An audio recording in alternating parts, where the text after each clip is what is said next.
Bonjour mes chers amis Lion, ascendant et lune en Lion. C'est avec grand plaisir que je vous retrouve. Donc sachez que c'est pour tout le monde, hein, pour tous les lions, ceux qui ont même la Vénus pour l'amour. On va regarder ça globalement, ce qui va se passer.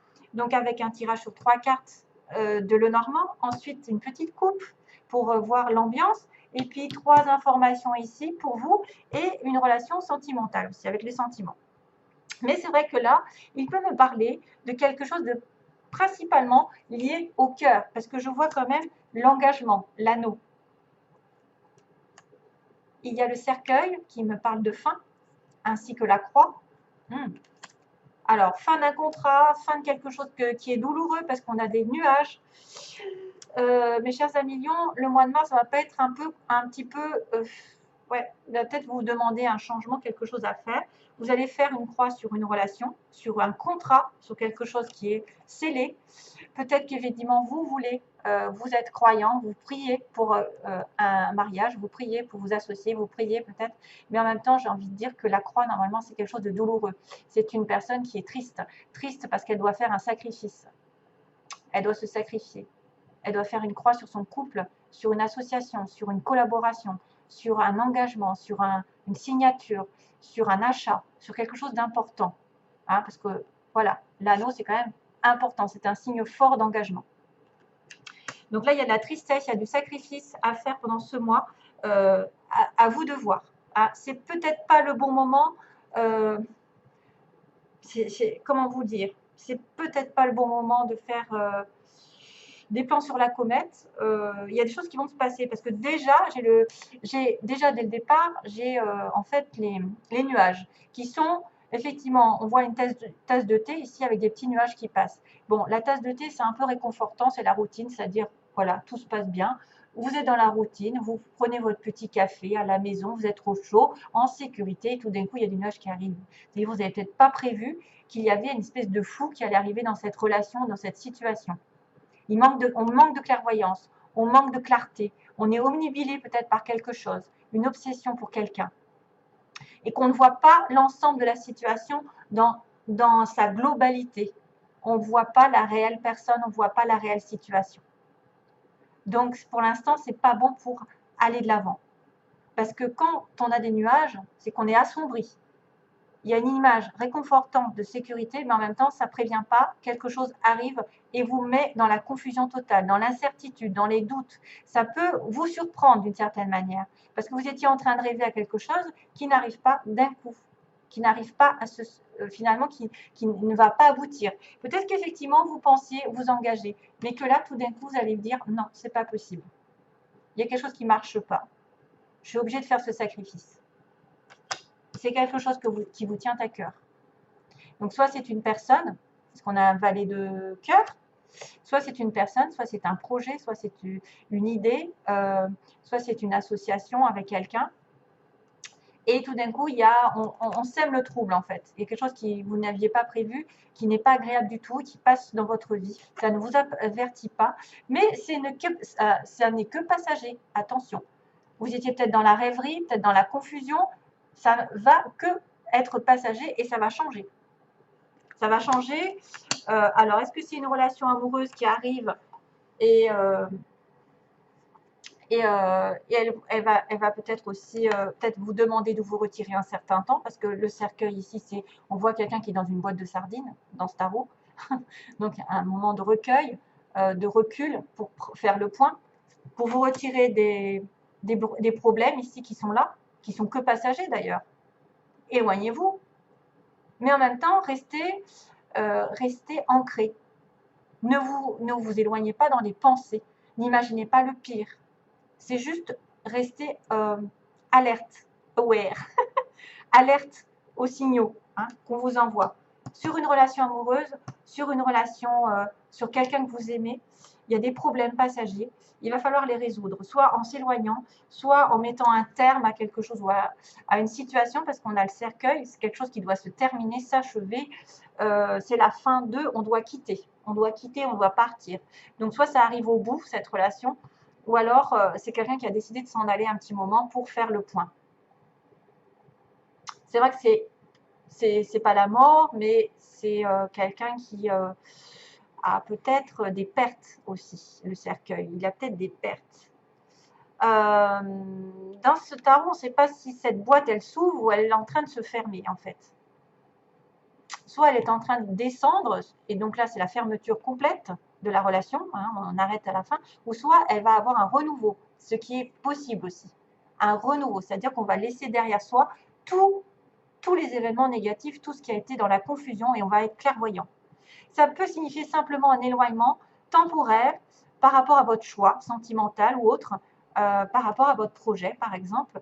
Et peut-être que vous êtes effrayé, vous êtes anxieux, et que finalement, ben, c'est pas si mal que ça, parce que ça va être la fin des circonstances difficiles dans votre relation, dans votre situation qui vous est propre. Mais c'est vrai qu'avec la croix, on pourrait penser à une fin claire et nette. Alors, chaud.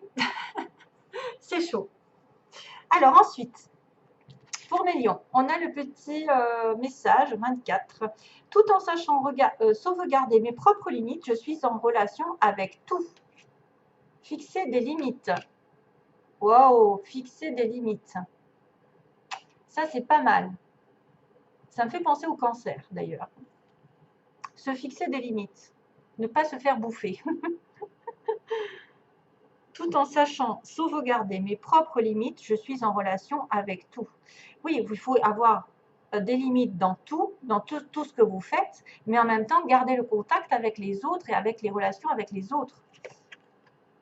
Mais sachez quand même déterminer vos priorités aussi. Fixez des limites dans votre relation ou dans votre vie en globalité. Sachez fixer des limites. Alors, deuxième conseil, on a dit Dieu est votre source. Dieu est toujours là. Alors, tout ce dont vous avez besoin est fourni par la source infinie de Dieu et votre foi ouvre la porte qui vous permet de recevoir. Donc, c'est vrai qu'il y a une notion de croyance ici, de foi avec la carte de la croix.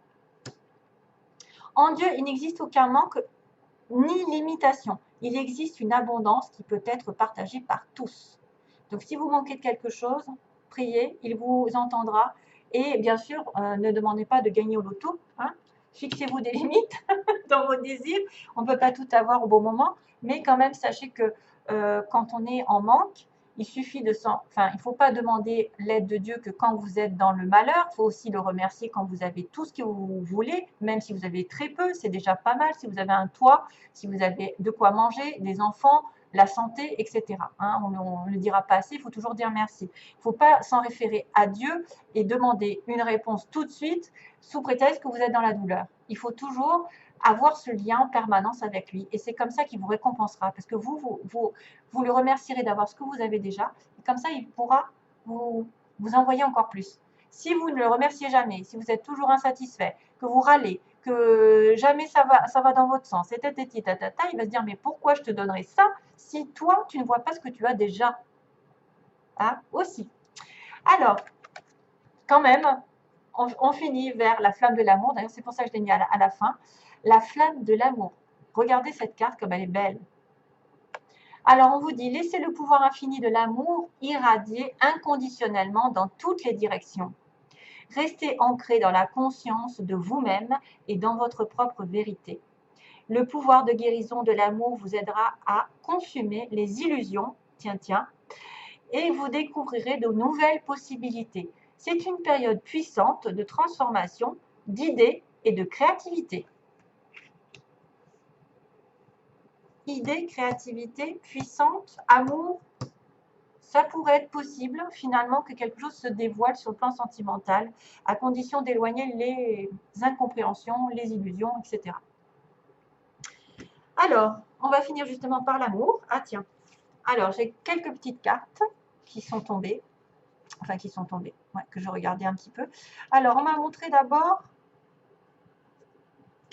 on m'a dit réfléchissez. Oh non, c'est vrai, c'est maintenant que je réagis. On m'a dit réfléchissez. Vous êtes dans une tour, vous devez réfléchir à une union future.